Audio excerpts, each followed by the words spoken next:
आइए हम लोग ईश्वर को धन्यवाद दें। जैसे ही हम लोग 40 काल शुरू कर रहे हैं, हम अपने आप को प्रभु के चरणों में समर्पित करें। ये जो समय हमें दिया जा रहा है, ये विश्वास का समय, उम्मीद का समय, आशा का समय, पश्चाताप का समय है। आइए हम लोग अपने आप को प्रभु के चरणों में समर्पित करते हुए प्रार्थना करें कि इस काल में हम प्रभु के और भी निकट आ जाएं, नज़दीक आ जाएं और प्रभु की आशीषों का अपने जीवन में भरपूर मात्रा में आनंद लें। हम ये प्रार्थना करते हैं अपने प्रभु यीशु ख्रीस्त के द्वारा, आमीन। प्रिय भाइयों तथा बहनों, जैसे ही हम लोग 40 काल शुरू कर रहे हैं, आज हम कुछ पाठों पर मनन चिंतन करेंगे। योएल नबी के ग्रंथ 2 अध्याय 12 से 18 वाक्य पर और कुरिन्थियों के नाम दूसरे पत्र से 5 अध्याय 20 से 6 अध्याय 2 वाक्य तक और संत मत्ती के सुसमाचार से 6 अध्याय 1 से 6 और 16 से 18 वाक्य तक। ये हमारे जीवन को एक सही दिशा प्रदान करने वाले पाठ हैं, जिनको हम आज याद कर रहे हैं, पढ़ रहे हैं और जिन पर हम मनन चिंतन कर रहे हैं। प्रभु क्या हमें बताते हैं? प्रभु कहते हैं कि मेरे पास लौट आओ। तो प्रभु के पास लौटना हमारा कर्तव्य है। पूर्ण हृदय के साथ प्रभु के चरणों में अपने आप को समर्पित करें। 40 काल तभी सफल हो सकता है, तभी ये अनुग्रह का समय बन सकता है, तभी ये भरपूर आशीषों के लिए हमारे लिए समय बन सकता है, जब हम पूर्ण हृदय से पश्चाताप करते हुए प्रभु के चरणों में आ जाएंगे। जब हमारे हृदय को हम प्रभु के लिए पूर्ण रूप से खोल देते हैं। कैसे लौटें? हम लोग पाप में हैं, गुनाह में हैं, प्रभु से दूर हो गए हैं। कैसे लौटें? लौटने का भी तरीका है। सबसे पहले क्या तरीका है? उपवास रखते हुए। ये 40 काल उपवास का समय है। उपवास रखते हुए, और ये भी हमें योएल नबी बताते हैं कि रोते हुए प्रभु के साथ प्रभु के पास लौटें। विलाप करते हुए, अपने पापों पर रोते हुए प्रभु के पास लौटें। प्रार्थना करते हुए प्रभु के पास लौटें। बहुत से लोग सोचते हैं कुछ शॉर्टकट मिल जाए प्रभु के पास जाने का। जैसा कि आजकल हम लोग देख रहे हैं, लोग बलिदान नहीं करना चाहते हैं, त्याग नहीं करना चाहते हैं और प्रभु के पास शॉर्टकट लेकर तो लौटना चाहते हैं। इसके कई प्रकार हम लोग आज देख रहे हैं। मैं उन पर ज़्यादा बातचीत नहीं कर रहा हूं, लेकिन हम कैसे लौटें उस पर हम लोग विचार करें। पश्चाताप करते हुए प्रभु के पास लौट आएं। अपने वस्त्र नहीं, कुछ लोग अपने वस्त्र फाड़ते हैं और प्रभु के पास आते हैं। वस्त्र फाड़ कर नहीं, लेकिन अपने हृदयों को चीरते हुए प्रभु के पास लौटे। देखिए हमारे हृदय कहाँ है? हमारे हृदय कहाँ है? वचन में बताता है कि जहाँ आपका धन होगा वहीं आपका हृदय होगा। तो आपका हृदय कहाँ है, या आपका धन क्या है? क्या प्रभु आपके धन है? क्या प्रभु के पीछे आप भाग रहे हैं? तो ये सोचने की बात है कि हम अपने हृदयों को चीरते हुए प्रभु के पास लौटें। क्यों लौटें? क्या मिलेगा? बहुत से लोग कहते हैं गिरजाघर में जाएंगे तो क्या मिलेगा, वहाँ पर बैठेंगे तो क्या मिलेगा, हमें क्या मिलेगा? क्यों लौटना है? क्यों लौटना है? हमें ज़िंदगी मिली है, जीवन मिला है, हम अपने तरीके से जी रहे हैं, लेकिन हमें प्रभु का तरीका अपने जीवन में अपनाना है। इसलिए हम प्रभु के पास लौटें। कारण यही है कि प्रभु की आशीष प्राप्त करने के लिए हम प्रभु के पास लौटें। क्यों? क्योंकि प्रभु करुणामय है, प्रभु दयालु है, प्रभु अत्यंत सहनशील है और प्रभु दया सागर है। प्रभु का हृदय विशाल है। प्रभु चाहते हैं कि हम उसके हृदय में आकर उसके जीवन को अनुभव करें, क्योंकि वो सहनशील है, दयालु है, कृपालु है, वे करुणामय है और द्रवित हो जाता है, द्रवित हो जाता है। हमें यही सोचना है, विचार करना है, क्योंकि प्रभु हमारा इंतजार करते हैं, देखते हैं कि हम कब उनके चरणों में आएं। एक बात को समझने की ज़रूरत है। लोग सोचते हैं कि प्रभु बदल जाते हैं, जैसे निनवे के लोगों ने पश्चाताप किया और प्रभु ने अपना जो निर्णय था उसको उसने बदल दिया है। निर्णय को बदला, लेकिन प्रभु नहीं बदले। यदि वो पश्चाताप नहीं करते हैं और फिर से पाप में चले जाते हैं तो उनको नष्ट होना ही होना है। लेकिन जब पश्चाताप करते हुए प्रभु के पास लौट आते हैं तब उन्हें जीवन मिलता है, प्रभु तब उन्हें स्वीकार करते हैं। इसमें बहुत अंतर है। प्रभु द्रवित हो जाते हैं और प्रभु बदल जाते हैं। तो प्रभु बदलते नहीं है, लेकिन प्रभु का हृदय विशाल है, करुणामय है, इसलिए प्रभु द्रवित हो जाते हैं। इसलिए प्रभु हमें बुलाते हैं। प्रभु पर भरोसा एवं विश्वास करने वाले लोगों को प्रभु स्वयं बचाता है, मुक्त करता है। इसलिए हम पश्चाताप करते हुए, रोते हुए, विलाप करते हुए, प्रार्थना करते हुए, उपवास करते हुए प्रभु के पास लौटें और ये पवित्र समय कलीसिया के द्वारा हमें दिया गया है। इसका फायदा उठाएं, फायदा उठाएं। हम लोग प्रार्थना में समय बिताएं, हम उपवास रखें, हम प्रभु के वचन को पढ़ें। जो पाप गुनाह हमने किए हैं उनसे माफ़ी मांगते हुए, क्षमा मांगते हुए हम प्रभु के चरणों में आ जाएं और प्रभु अवश्य हमें जीवन प्रदान करते हैं। हमें ईश्वर के साथ मेल करना है। हम इस संसार में ईश्वर के विरुद्ध नहीं रह सकते, क्योंकि संसार तो ईश्वर का है, प्रभु ईश्वर का है। तो यदि प्रभु ईश्वर का संसार है और इस संसार में हमें रहना है तो हमें ईश्वर के साथ मेल मिलाप करना है, ईश्वर की पवित्रता में सहभागी होना है, क्योंकि प्रभु पवित्र है। हमें भी प्रभु की पवित्रता में सहभागी होना है, क्योंकि हमारे कल्याण के लिए यही उपयुक्त समय है। यह समय दिया गया है हमें कि हम प्रभु की पवित्रता में सहभागी हो जाएं। सहभागी कैसे होंगे? पश्चाताप करते हुए, पापों को मानते हुए, गुनाहों को मानते हुए, प्रभु के मार्ग पर चलते हुए, प्रभु के रास्ते पर चलते हुए हम प्रभु की पवित्रता में सहभागी होते हैं। और धर्म कार्यों के प्रदर्शन से सावधान रह। आजकल बहुत से लोग धर्म कार्यों का प्रदर्शन करते हैं। कल ही एक व्यक्ति मुझे मिले और उन्होंने कोई धर्म कार्य किया था और आकर वो पूरा उसकी व्याख्या कर रहे हैं।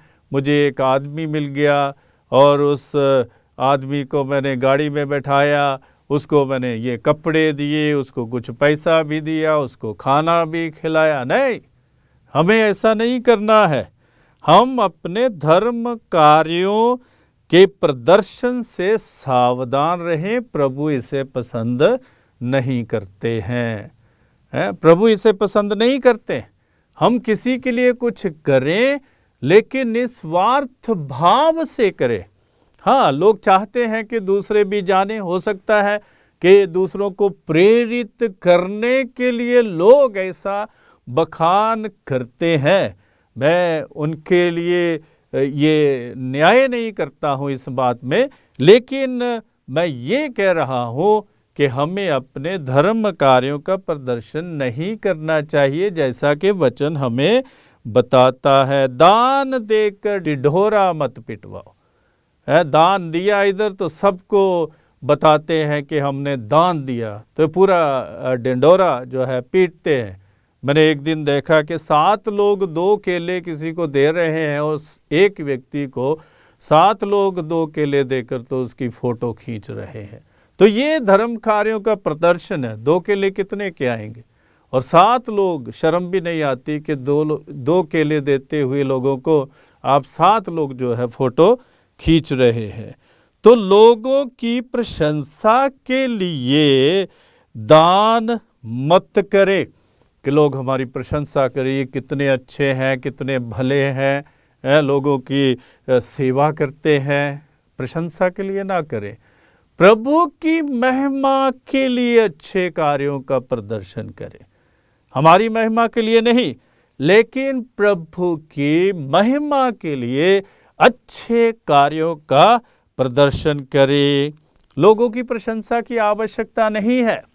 लोग तो आज आपकी प्रशंसा करेंगे, लेकिन हो सकता है कल लोग आपकी प्रशंसा ना करें। इसलिए प्रभु की महिमा के लिए हर अच्छा कार्य करें। हमें ईश्वर को खुश करना है ना, ईश्वर को खुश करना है। हमें लोगों को खुश नहीं करना है।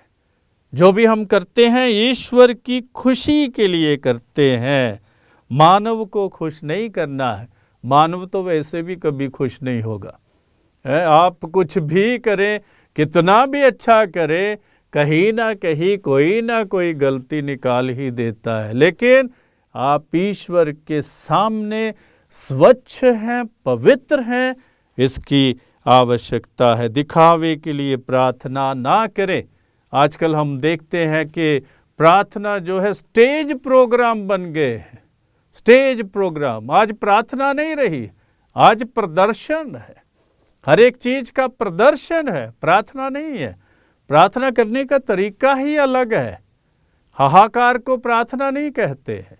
तो हम देखें कि हम प्रार्थना कर रहे हैं या दिखावा कर रहे हैं या फिर प्रदर्शन कर रहे हैं। तो क्या लिखा है कि जो तुम्हारा पिता ईश्वर जो है वो आत्मिक है, आध्यात्मिक है, उसके साथ आध्यात्मिक और आत्मिक संबंध को बनाकर रखे। ये बहुत जरूरी है। हमें उनके साथ आत्मिक और आध्यात्मिक संबंध बनाना है। खुशी से उपवास रखें।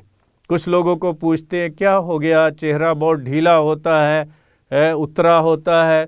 वो आज मैंने उपवास किया है, आज मैंने कुछ खाया नहीं है। नहीं, खुशी से उपवास रखें।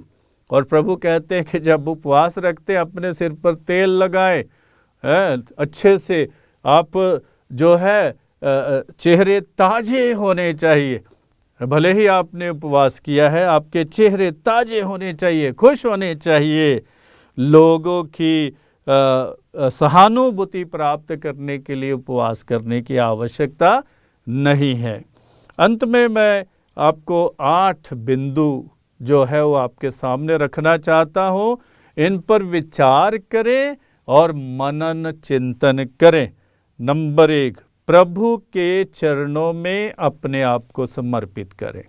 ये समर्पण का समय है। जो 40 काल है, विशेष रूप से अपने काम इंद्रियों को, अपनी ज्ञान इंद्रियों को प्रभु के चरणों में समर्पित करें, और तभी आप प्रभु के साथ बैठ सकते हैं, प्रभु को खुश कर सकते हैं। दूसरी बात जो है, हृदय से पश्चाताप करें। उसमें टोटे टोटे पश्चाताप ना करें, हृदय से पश्चाताप करें। आप किसी बहुत ही गंभीर गुनाह में है, पाप में है, उसको छोड़ें और प्रभु के पास लौटे, हृदय से पश्चाताप करते हुए प्रभु के पास लौटे। ईश्वर की तीसरी बात, ईश्वर की पवित्रता के सहभागी बने। जब हम हृदय से पश्चाताप करते हैं तो हम ईश्वर की पवित्रता के सहभागी बनते हैं। लोग खुद ही पहचान जाएंगे। आपको बोलने की जरूरत नहीं है, आपको दिखावे की जरूरत नहीं है, आपको किसी को समझाने की जरूरत नहीं है। लेकिन यदि आप प्रभु की पवित्रता में सहभागी हैं तो लोग खुद ही जान जाएंगे कि आप पवित्र व्यक्ति हैं। आप प्रभु की पवित्रता में सहभागी होते हैं। चौथी बात है, ईश्वर आशीर्वाद प्रदान करता है। जब हम पश्चाताप करते हैं, प्रभु की पवित्रता में सहभागी होते हैं, तो ईश्वर हमें आशीर्वाद प्रदान करता है। और ये 40वां काल विशेष रूप से आशीर्वाद का काल भी है। पांचवी बात है, धर्म कार्यों के प्रदर्शन से सावधान रहें। आप धर्म कार्य करें, इसकी प्रेरणा दी जा रही है, लेकिन लोगों को दिखाने के लिए या अपनी महिमा के लिए, अपनी प्रशंसा के लिए धर्म कार्य ना करें। प्रभु की महिमा के लिए धर्म कार्य करें, क्योंकि कोई हमारा भाई है, बहन है, भूखा है, प्यासा है, नंगा है, बेघर है, उसकी सहायता करना हमारा फर्ज है। लेकिन किसी को दिखाने के लिए नहीं, प्रभु की महिमा के लिए और हमारे भाई और बहन की भलाई के लिए हम लोग करें। छठी बात है, दान दे। कभी भी कंजूस ना बने अपनी जिंदगी में। यदि आप किसी की मदद कर सकते हैं, सहायता कर सकते हैं, अवश्य करें, अवश्य करें। जब भी मौका मिले अवश्य करें। आपके पास हो सकता है बहुत कम हो, जरूरी नहीं कि किसी को पैसा देकर ही आप सहायता करते हैं। किसी को अपना समय दे सकते हैं, किसी की बात को सुन सकते हैं। कोई बीमार है, रोगी है, उसके साथ बैठ सकते हैं, उसका हाल चाल पूछ सकते हैं।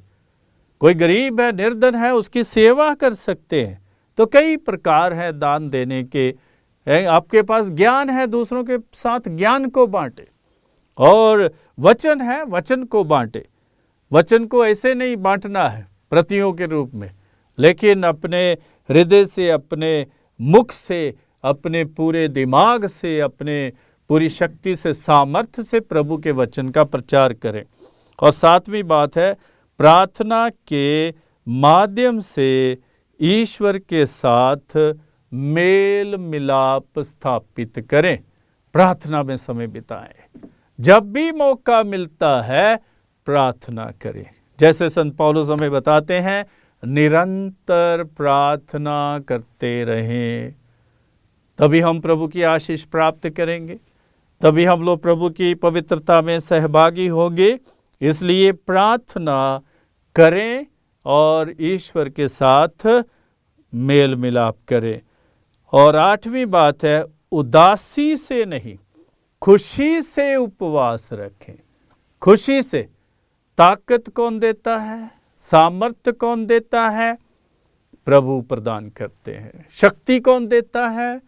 प्रभु प्रदान करते हैं। तो हम अपने आप को पूर्ण रूप से समर्पित करें। भाई और बहनों, जैसे ही हम 40वां काल शुरू कर रहे हैं, हम अपने आप को तैयार करें और तैयारी के लिए आज के वचन पर मनन चिंतन करें कि हमें कैसे इस 40वां काल में प्रवेश करना है और कैसे हमें 40वां काल में जीवन बिताना है। पाप को छोड़ते हुए, गुनाह को छोड़ते हुए, पश्चाताप करते हुए, प्रार्थना करते हुए प्रभु का आशीर्वाद प्रदान करें। अपने आप को प्रभु के चरणों में समर्पित करें। और जब हम प्रभु के चरणों में समर्पित करते हैं, हम प्रभु की आशीष और कृपा अपने जीवन में प्राप्त करते हैं। आइए हम लोग प्रार्थना करें। सर्वशक्तिमान ईश्वर, तुझे धन्यवाद देते आज के इस वचन के लिए जो तूने हमें प्रदान किया है। इस वचन की कृपा, इस वचन की शक्ति, इस वचन का सामर्थ्य हमारे जीवन में आ जाए, ताकि इस वचन को हम अपने जीवन में उतारते हुए प्रभु की राहों पर चले और त्याग और बलिदान और तपस्या करते हुए प्रभु की आशीषें प्राप्त करें। प्रार्थना करते हैं अपने प्रभु यीशु ख्रीस्त के द्वारा, आमीन।